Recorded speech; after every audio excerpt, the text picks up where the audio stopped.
Hi guys, welcome back to my YouTube channel.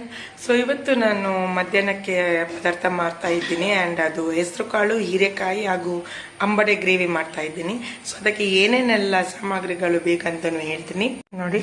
ನಾನಿಲ್ಲಿ ಒಂದು ಈರುಳ್ಳಿ ತಗೊಂಡಿದ್ದೀನಿ, ಒಂದು ಅರ್ಧ ಬೆಳ್ಳುಳ್ಳಿ ಅಷ್ಟು ತಗೊಂಡಿದ್ದೀನಿ, 3 ಮೆಣಸಿನ್ಕಾಯಿ, ಒಂದು ಅರ್ಧ ಚಮಚಷ್ಟು ಜೀರಿಗೆ, ಇದು ಹಳದಿ ಹುಡಿ 1 ಚಮಚ, ಇದು ಕೊತ್ತಂಬರಿ ಬೀಜ, ಒಂದು 10 ರಿಂದ 12 ಪೆಪ್ಪರ್, ಹಾಗೂ ಸ್ವಲ್ಪ ಸಾಸಿವೆ, ಮತ್ತು ಇಷ್ಟು ಹುಳಿ, ಒಂದು ಇಡೀ ತೆಂಗಿನಕಾಯಿ ತಗೊಂಡಿದ್ದೀನಿ.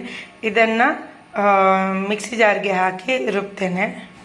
ನಾನಿಲ್ಲಿ ಹೆಸರು ಕಾಳು ತಗೊಂಡಿದ್ದೀನಿ. ಹೀರೆಕಾಯಿ ನೋಡಿ, ಈ ರೀತಿ ಇಷ್ಟು ದೊಡ್ಡದಾಗಿ ಕಟ್ ಮಾಡಿದ್ದೀನಿ. ಕೆಲವರು ಇದಕ್ಕಿಂತ ಚಿಕ್ಕದಾಗಿ ಕಟ್ ಮಾಡ್ತಾರೆ, ಬಟ್ ನಾನು ಇಷ್ಟು ದೊಡ್ಡದಾಗಿ ಕಟ್ ಮಾಡಿದ್ದೀನಿ. ಆ್ಯಂಡ್ ಇದು ಅಂಬಡೆನ ತಗೊಂಡಿದ್ದೀನಿ. ಇದನ್ನು ಸರಿ ಜಜ್ಜಬೇಕು, ನಾನು ತೋರಿಸ್ತೀನಿ ಯಾವ ಥರ ಅಂತ. ಇದು ನಮ್ಮ ಮನೆಯಲ್ಲೇ ಆದದ್ದು. ಇದನ್ನು ಹಾಕ್ತೀನಿ. ಈ ರೀತಿ ಅಂಬಡೆನ ಜಜ್ಜಿಟ್ಟಿದ್ದೀನಿ. ನಾನು ಈ ಹೆಸರು ಕಾಳನ್ನ ಕುಕ್ಕರಲ್ಲಿ ಹಾಕ್ತಾ ಇದ್ದೀನಿ.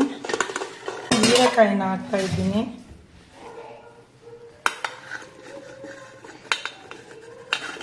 ಅಂಬಡೆನ ಹಾಕ್ತಾ ಇದ್ದೀನಿ.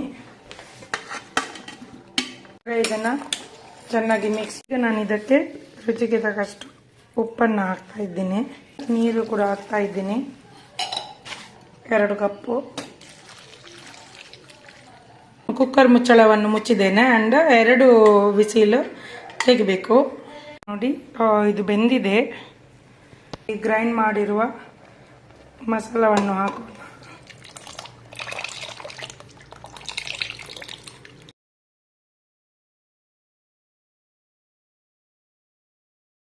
ಇದಕ್ಕೆ ನಾನೀಗ ಸ್ವಲ್ಪ ಈ ಮಸಾಲ ಇದ್ದ ನೀರನ್ನು ಇದಕ್ಕೆ ಸೇರಿಸ್ತೀನಿ.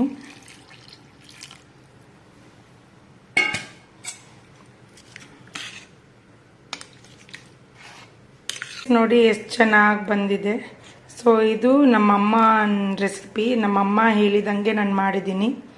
ಆ್ಯಂಡ್ ನೀವು ನಿಮ್ಮ ಮನೆಯಲ್ಲಿ ಟ್ರೈ ಮಾಡಿ ಅಂತ ಹೇಳ್ತಾ ಈ ವಿಡಿಯೋನ ಇಲ್ಲಿಗೆ ಮುಗಿಸ್ತಾ ಇದ್ದೀನಿ. ಸೊ ಈ ವಿಡಿಯೋ ನಿಮಗೆ ಲೈಕ್ ಆದರೆ ದಯವಿಟ್ಟು ಲೈಕ್, ಶೇರ್ ಆ್ಯಂಡ್ ಸಬ್ಸ್ಕ್ರೈಬ್ ಮಾಡಿ. ಟೇಕ್ ಕೇರ್, ಬಾಯ್.